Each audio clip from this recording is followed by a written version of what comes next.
Is it because she was providing women's health care, or is it because she got filthy rich doing it?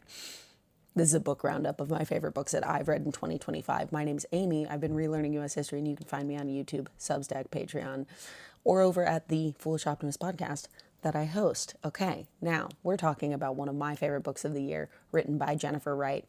It is titled Madame Restell, The Life, Death, and Resurrection of Old New York's Most Fabulous, Fearless, and Infamous Abortionist.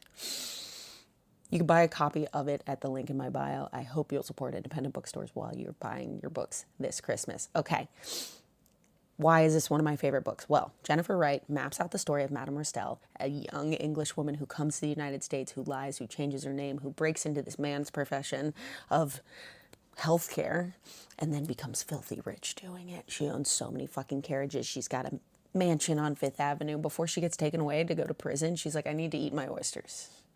I just need to eat my oysters, right? The villain of the story, the big, big villain, is going to be Anthony Comstock. But don't worry, she's got so many haters across the board. And Jennifer Wright tells history in a way that is so compelling, you will not want to put this down.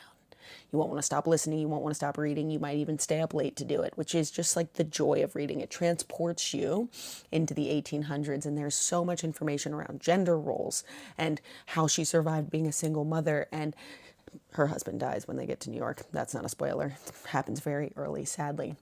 How she becomes an advertising genius, right? There are other women doing this, and she knocks them out of the park. How she helps so many women, and how she literally talks about family planning. And literally, some historians think that because of her length of time in action, she might have even reduced the number of births per household. It is such a great story. It is so unbelievably empowering. It is before, technically, before women could own property. It is before women had the right to vote. It is, Anthony Comstock is like 30 years younger than Madame Restell, right? Like, he doesn't show up on the scene until the Civil War, and she gets to the United States in like 1830. I hope you'll check it out. I hope you'll support independent bookstores while you do it. It is worth the fucking read. And yeah, it's one of my favorite books this year.